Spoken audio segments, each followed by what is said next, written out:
Na semana passada, a gente falou como eles foram de encontro a uma tempestade, né? E hoje nós vamos falar, confie em Deus quando vier a tempestade, né? Quando você estiver passando pela tempestade, confie em Deus. Só reprisando, né? Recordando o que nós estudamos na semana passada, a gente viu que Paulo foi posto no camburão marítimo, um navio onde só tinha preso. Ele foi posto lá com destino a Roma.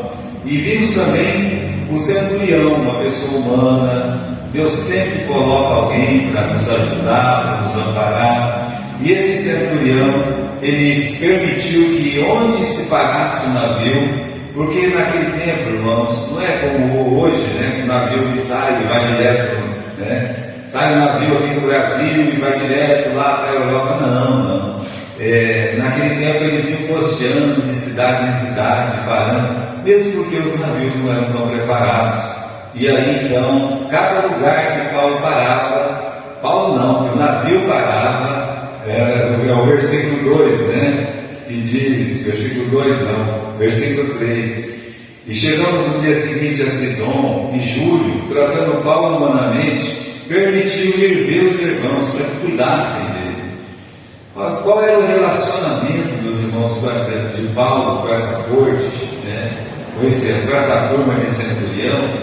Ainda a gente não pôde identificar muito, mas era muito boa, a ponto de toda a guarda pretoriana ter condições de ouvir o Evangelho e os centuriões sempre ajudando o apóstolo Paulo. Agora, ele estava preso, não vamos esquecer disso. Para o centurião tratou ele humanamente, mas os soldados, a gente vai ver na semana, sem certo que vai entrar na outra, né? A gente vai ver que os moradores daquela ilha, então para essas pessoas Paulo era um bandido, Paulo era um preso comum. Então você está ali dentro do camburão, não deve valer nada. É mais ou menos assim que eles pensavam. Agora, meus irmãos, estudamos sobre os ventos contrários, né? Forças que se opõem para que a nossa jornada se torne difícil. Agora, isso é uma coisa que você querendo ou não, vai acontecer. Na tua vida, sempre vai ter forças que se opõem para você não estar na casa de Deus, para você desanimar, desistir, para você andar mais devagar. Foi o que a gente viu na semana passada, né? Aquele vento e o navio não ia nem para frente nem para trás, o negócio estava parado, até que eles foram parar lá providencialmente, num lugar chamado Bons Portos. Esses ventos contrários Deus permite para provar a nossa fé, bem como para nos avisar que devemos ter cuidado. Olha, cuidado, porque senão você vai entrar dentro de uma tempestade. Abre o seu olho, né? Então, essa tempestade que eles foram de encontro com ela, nesse caso do apóstolo Paulo, que não tinha culpa nenhuma, nem ele, nem Aristarco, nem Lucas, essa tempestade eles podiam evitar. Então, existem tempestades na nossa vida que elas são evitáveis. Não quer dizer que a gente não vai passar por nenhuma, mas muitas delas poderiam ter sido evitáveis. Então, que precisamos escutar os conselhos vindos de Deus. Quando chegou naqueles bons portos, Paulo disse: olha, vamos ficar aqui, vamos passar o inverno aqui. Só que era um lugar pequeno, era um lugar assim sem muita comodidade. E aí, instigado pelo desejo de comodidade, de estar melhor, de mais acomodado, né? Escutando a voz do capitão e também lá do pessoal mais importante do navio, eles resolveram caminhar e encontrar um porto com mais comodidade. Isso foi, meus irmãos, o desastre deles. Então, a gente viu a semana passada que nós podemos evitar tempestades. E nesse caso aqui, não foi, eles foram de encontro com a tempestade. E o que a gente vai estudar hoje, né? Bom, já que entraram na tempestade, querendo ou não querendo, o que vamos fazer quando estiver passando por uma tempestade?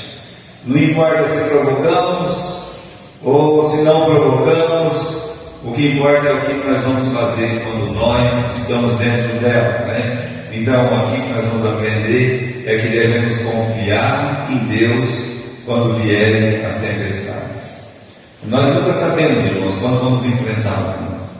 E às vezes enfrentamos porque nós queremos, mas aprenda isso, né? Confie em Deus.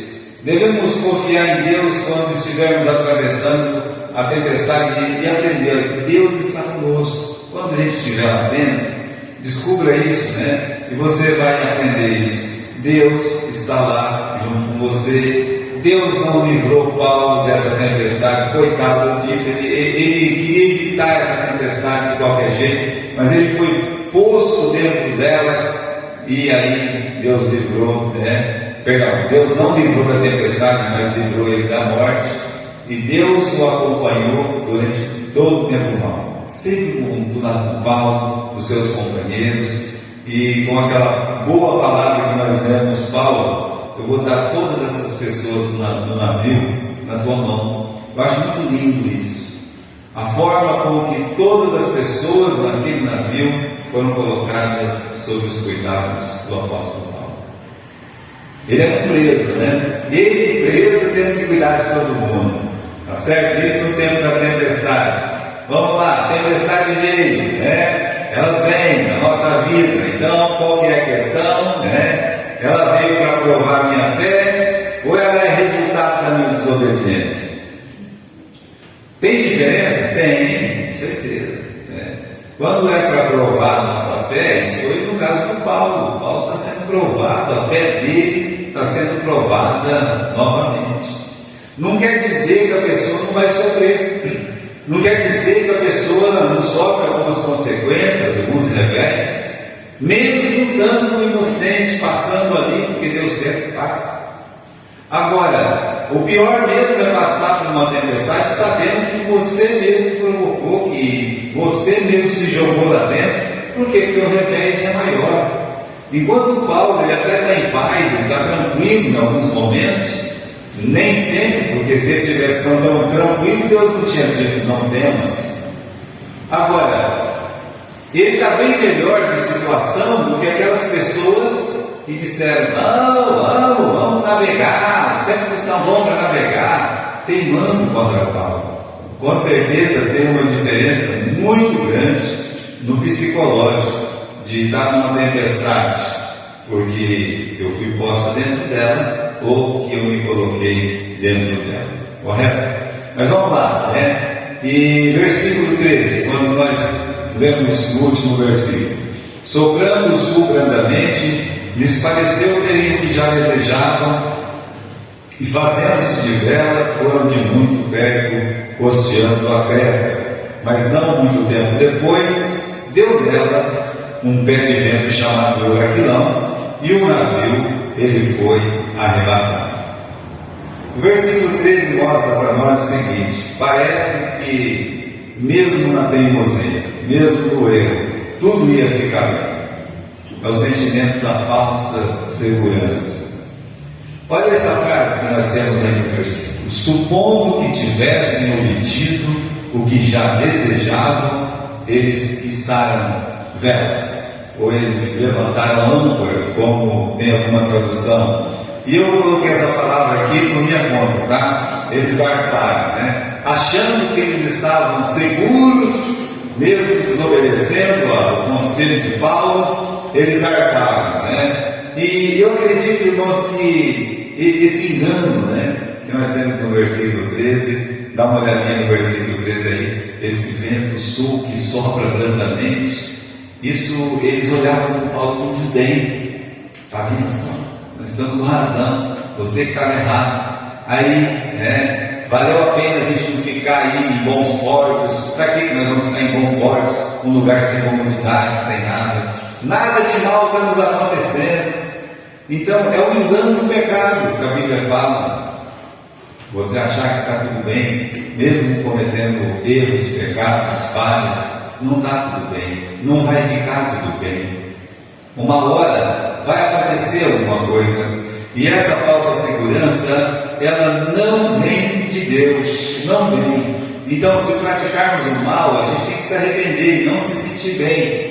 Por isso é um engano. Satanás engana as almas salvas, é claro, né? E também, meus irmãos, já segue o entendimento dos incautos, para que achem que está tudo bem, não está tudo bem. Se está contra a vontade de Deus, se está sem o conselho de Deus, não vai ficar tudo bem. E aí, alguns desobedientes, como esse é o caso dessa turma, né? Eles não se sentem mal, né? Como Jonas, eles estão dormindo tranquilos no porão do navio. Fica lá, a tempestade batendo, depois ele sobe. Irmãos, aquela situação de Jonas poderia ter sido resolvida facilmente, sem ele ser lançado aonde? Na água. Em momento nenhum está dizendo aí que Deus mandou jogar ele na água. Não é verdade isso. Quando eles estão naquele navio, o navio está batendo de um lado, do outro, está todo mundo comigo, rezando, coisa e tal, né? Eles pedem, você está dormindo aí, dormiu, vai falar com o seu Deus, né? Aí ele explica por que está acontecendo tudo aquilo lá. Aí ele disse, e aí, né? O que nós vamos fazer? Me joga que acaba o problema. Bom, acaba o problema deles e do próprio Jonas. Porque qual que era o problema de Jonas? Ele não queria se suicidar, né? Mas qual que era o problema de Jonas? Ele não queria obedecer. E aí resolve, né? Vocês me jogam para fora do navio, o navio acalma, tá? Vai acabar a tempestade.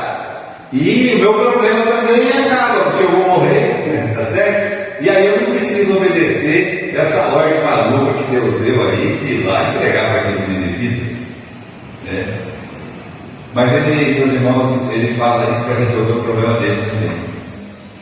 Isso de uma forma que não é espiritual. A forma mais espiritual era orar para Deus, confessar o pecado e dizer, meu Deus, nós vamos voltar. Olha, vocês querem acabar com tudo? Volta aí, vai parar aí, nós vamos voltar. Vocês vão me colocar lá no porto onde vocês me acharam e eu vou fazer a vontade de Deus. E aí, meus irmãos, não tinha problema nenhum. As ondas iam se acalmar. Quando a gente faz a vontade de Deus, as ondas elas se acalmam, né?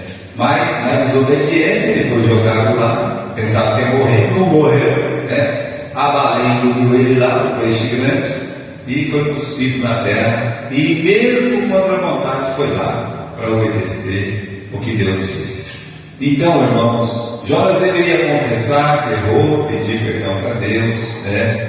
E para mim, retornar, vamos fazer o que Deus quer que a gente faça. Essa é a vontade de Deus. Bom, a tempestade chegou, e agora? Né? Meus irmãos, veio quando menos esperava, né? E tem uma coisa aqui nessa tempestade, no versículo 15, diz que sendo o navio arrebatado, e não podendo navegar contra o vento, ou seja, o texto mostra que eles não podiam voltar para trás. Nesse caso, não teve volta. Nesse caso aqui, né, foi uma desobediência positiva à ordem, não ao conselho que Paulo tinha dado, tá? Então, eles tinham que enfrentar a tempestade.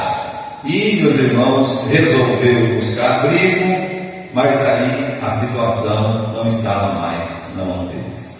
Quando eles foram tentar retornar, quando eles foram tentar achar um lugar, a palavra de Deus diz aqui no versículo 15 que eles tiveram que ir à toa, ou seja, começaram mesmo a perceber que eles não tinham mais o controle da situação. Ou seja, de agora em diante, nós não sabemos o que vai acontecer.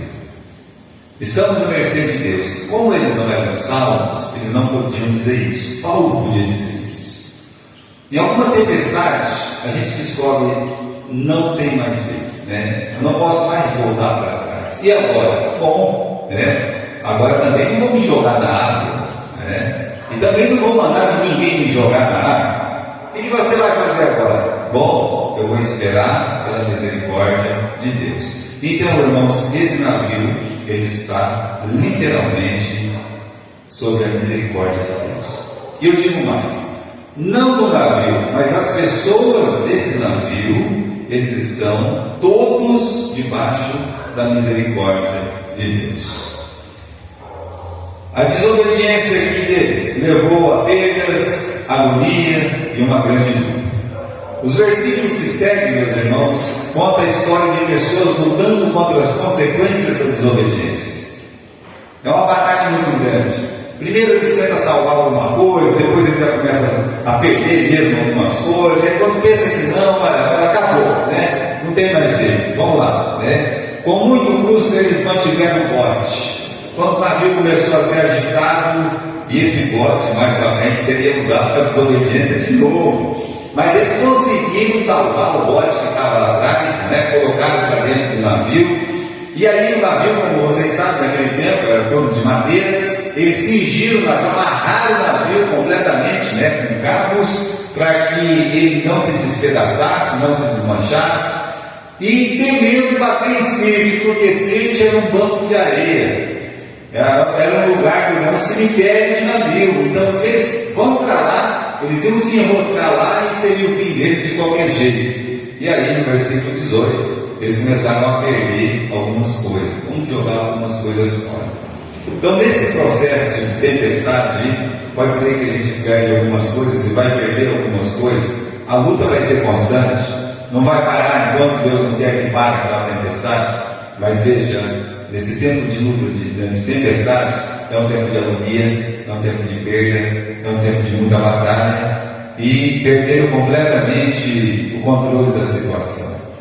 Esse ato de jogar a armação do navio, né, é um ato que eles estão dizendo: olha, nós não estamos mais no controle. Já não estava. No versículo 15, no versículo 17, por duas vezes ele usa essa palavra, e fomos à toa, né? Assim foram à toa, ou seja, meus irmãos, aqui é uma bola, é uma bexiga boiando no meio das águas. Eu não sabia o que ia acontecer, né? Então eles estão dizendo: não está com a gente, a bola não está com mais, não está na nossa mão mais, né?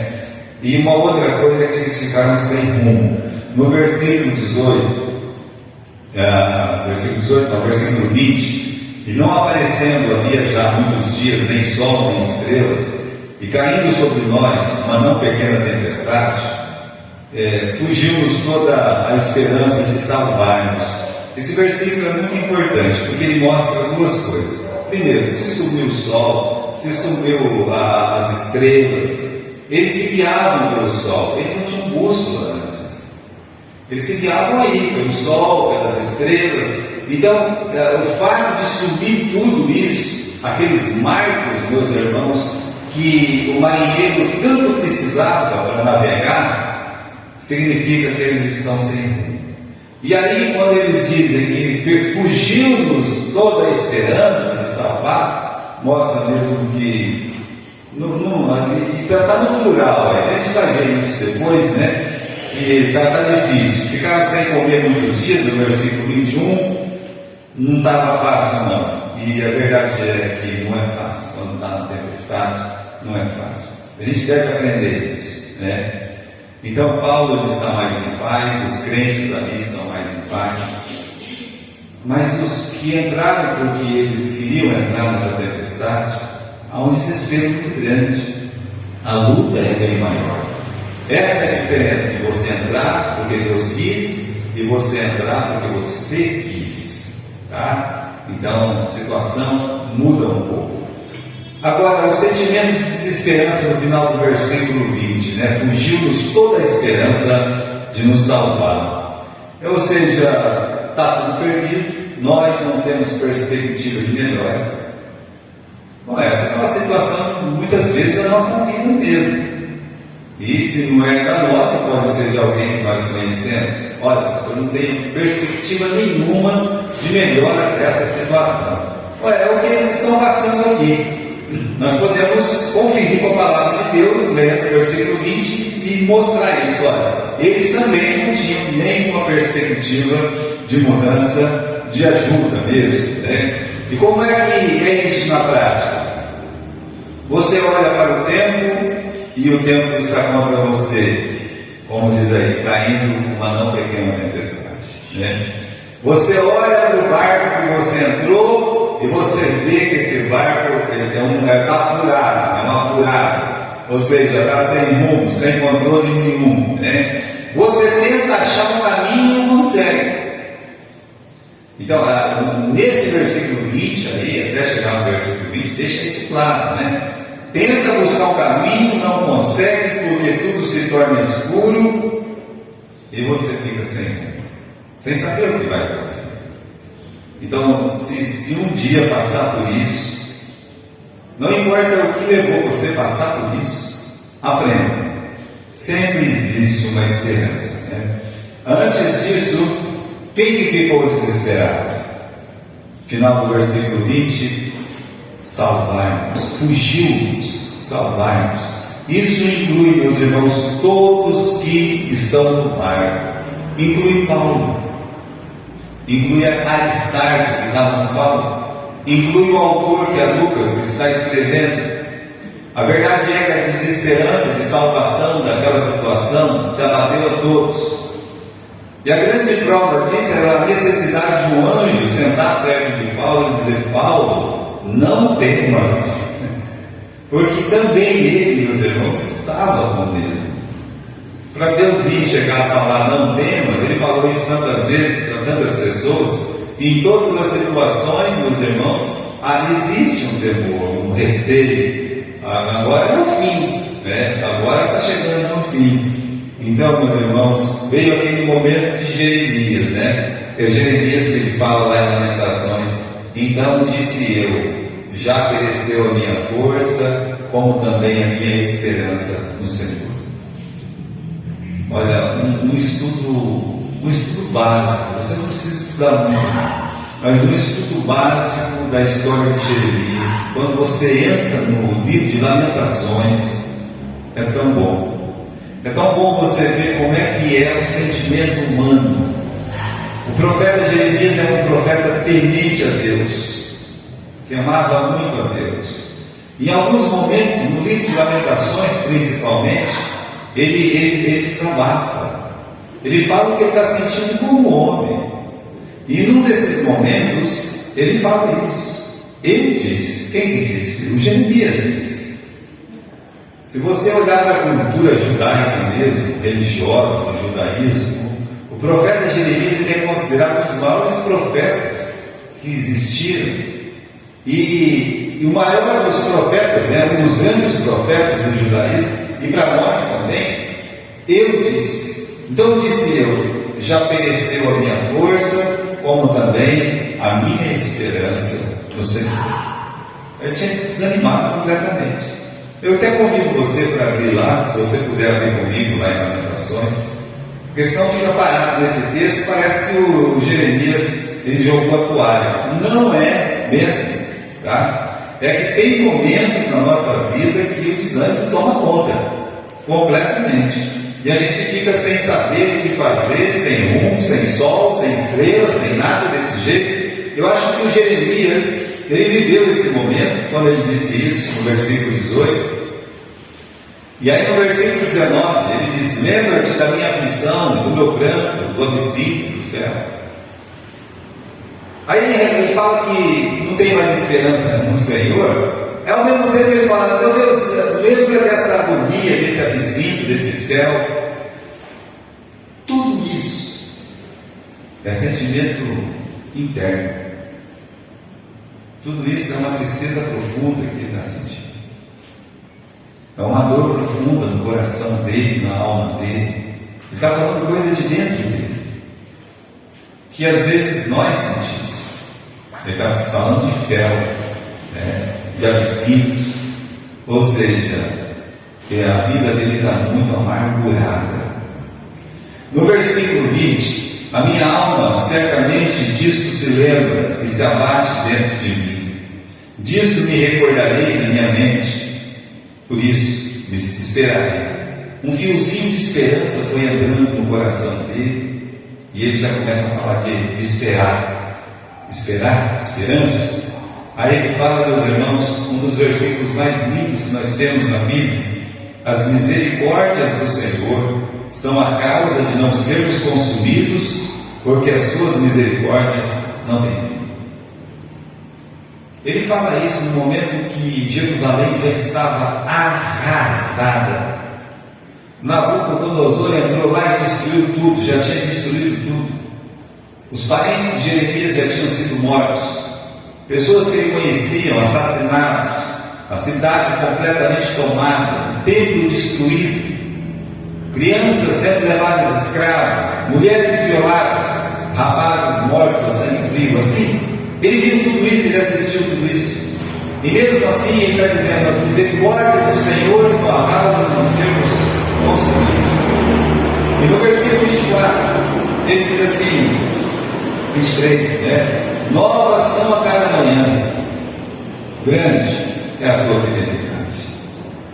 Ele olha e fala assim: as misericórdias de Deus, elas se renovam a cada manhã, mostrando para nós, meus irmãos, que é uma misericórdia que não tem fim.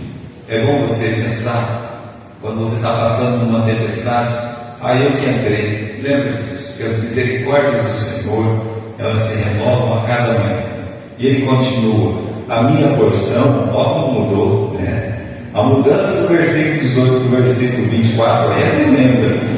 A minha porção é o Senhor, diz a minha alma, portanto eu esperarei no Senhor.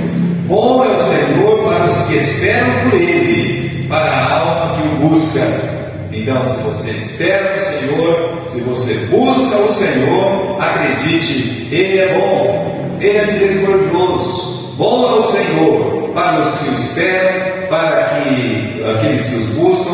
Versículo 26: bom é ter esperança e aguardar em silêncio a salvação do Senhor. Então, se você compara essa situação dele com aquela situação que o nosso Paulo vai estar, vamos falar só dos crentes ali naquele barco, Paulo, Lucas, Aristarco, vamos falar só desses três. Eles não queriam estar lá porque eles não fizeram nada para estar lá. Os outros sim, pela rebeldia, mas Paulo, coitado, o que ele tinha feito? Vamos voltar para o livro de Atos então, o que fazer quando nos sentimos sem esperança ou sem saída? Olha essa pergunta: um beco sem saída tem saída? Já está falando que é um beco sem saída, Não importa como você entrou, a resposta é sim. Um beco sem saída, um Deus sem saída. Eu olho para frente, eu olho para trás, eu olho para o lado, não tem saída, olha para cima. Olha para cima tem, Uma vez eu estava em Catanduva com o pastor João, e aí, vamos lá ver, acho que alguma coisa na ordenação do pastor Luiz. E ele estava comprando um terreno pequeno lá, e o pastor João, eu falei: pequeno, pastor, o dinheiro que eles têm é esse aí, Mas, se você olhar para cima, tem bastante espaço. Falou: isso é inteligente, Do lado de cá tinha construção, do lado de lá tinha construção. Olha para cima, Para cima dava para fazer um prédio aí.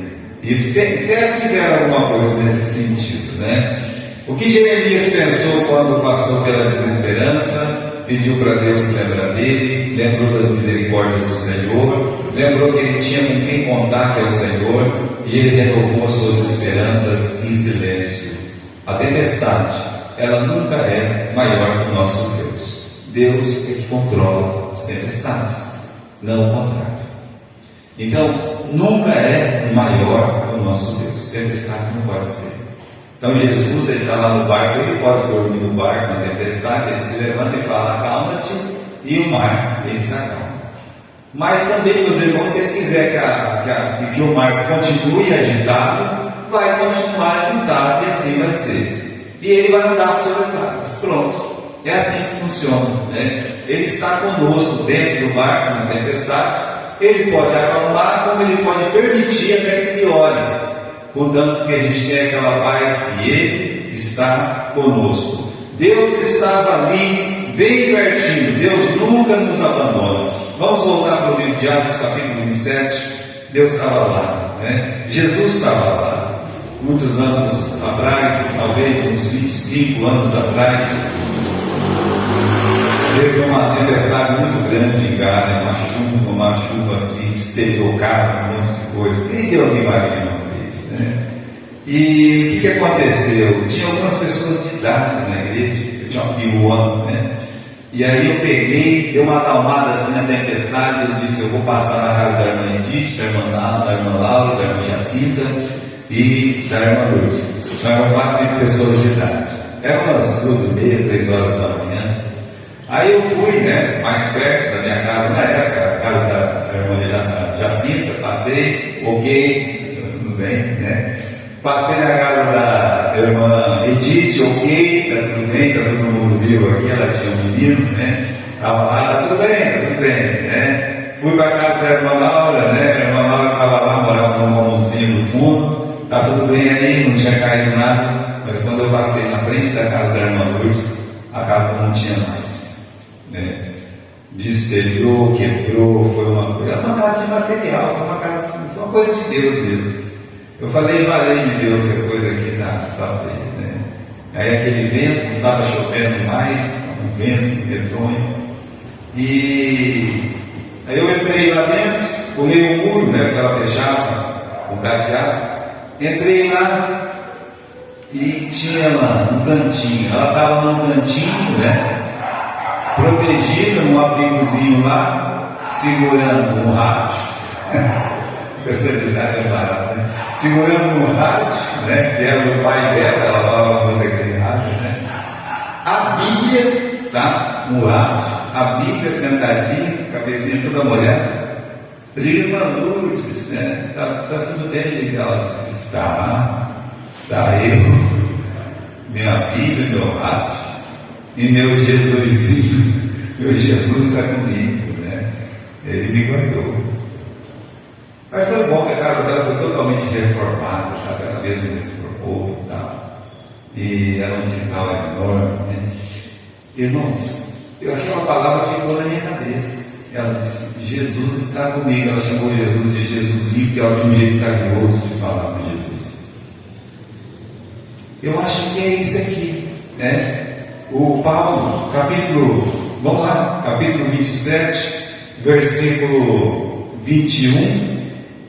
Havendo já muito que não se comia, então Paulo, pondo-se em pé no meio deles, disse, fora na verdade razoável aos senhores ter me ouvido a mim, e não partir de perto assim, evitariam esse incômodo e essa perda.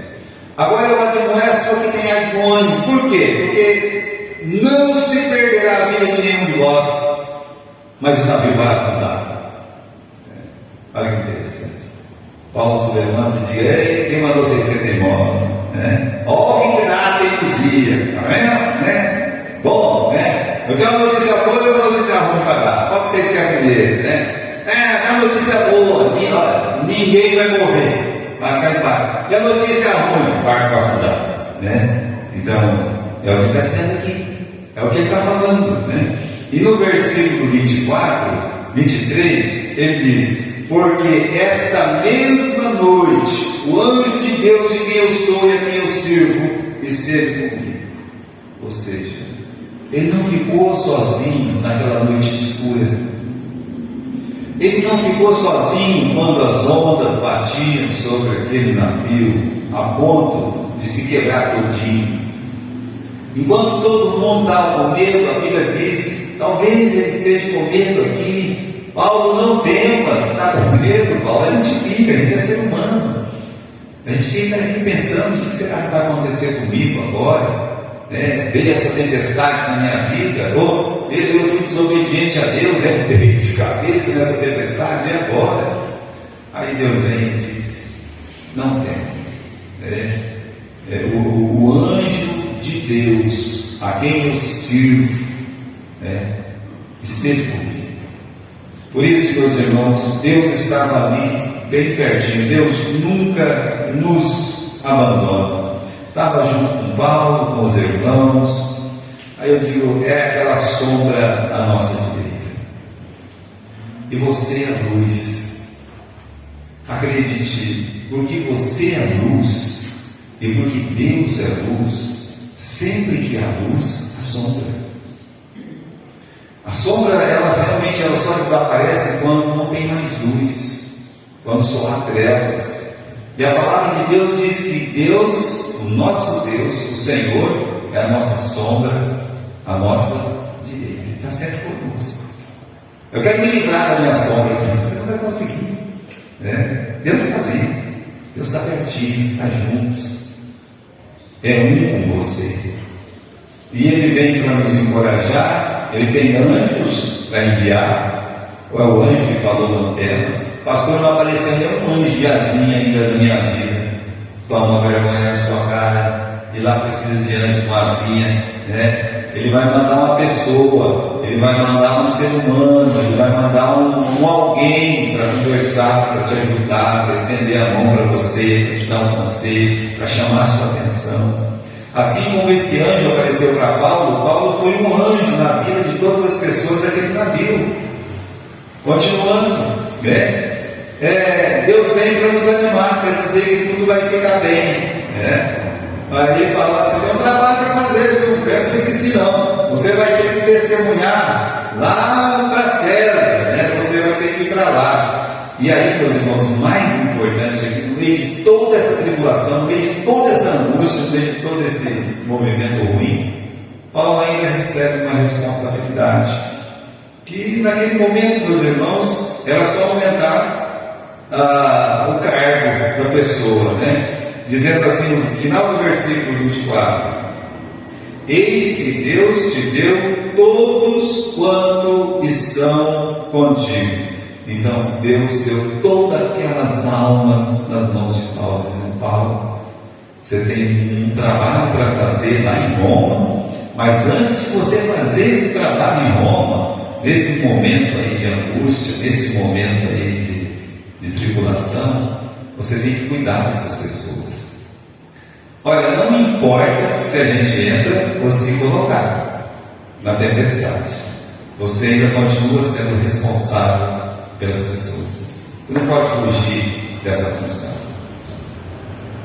Continuando, o testemunho de Paulo no navio, prestes a afundar, Primeiro ele chamou a atenção, tinha que chamar a atenção mesmo. É bom a pessoa ouvir que errou, ser chamada a atenção. É bom ouvir que aquele dano foi causado por desobediência, por rebeldia.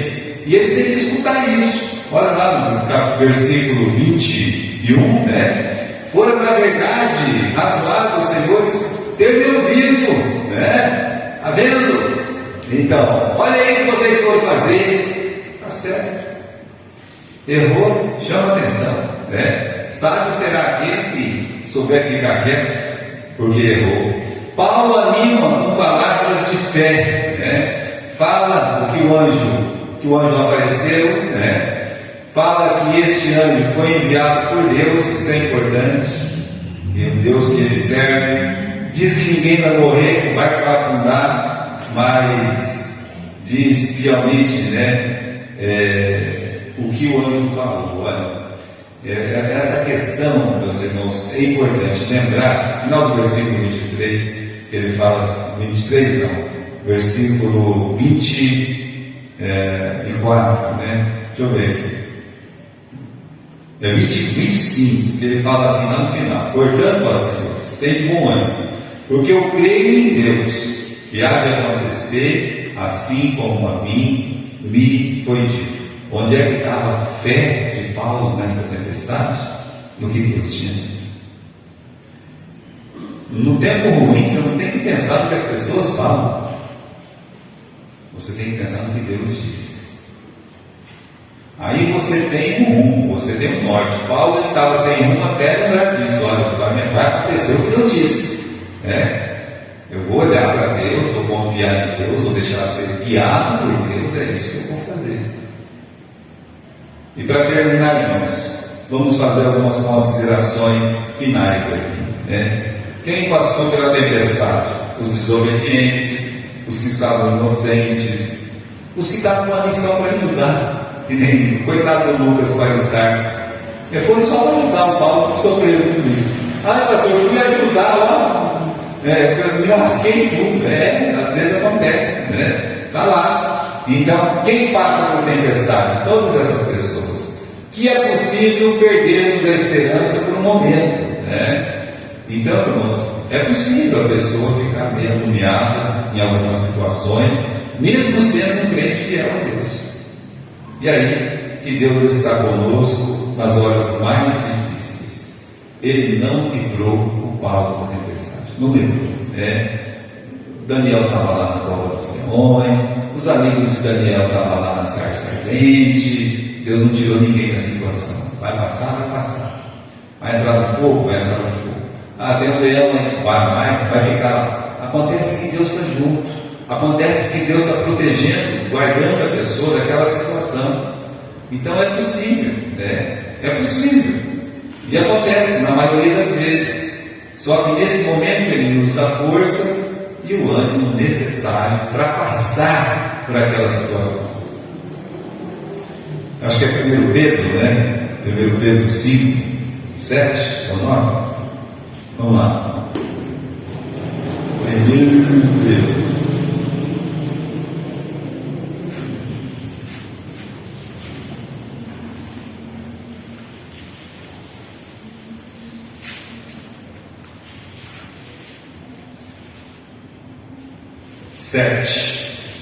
Lançando sobre ele toda a vossa ansiedade, porque ele tem cuidado. Veja que é uma segurança presente, né? Não diz ele cuidou e nem ele vai cuidar. Não. Ele tem cuidado. Ele tem cuidado de mim, ele tem cuidado de você. A gente pode até não ver muitas vezes, mas Ele tem cuidado de nós. Esse cuidado maravilhoso que Deus tem conosco. Amém?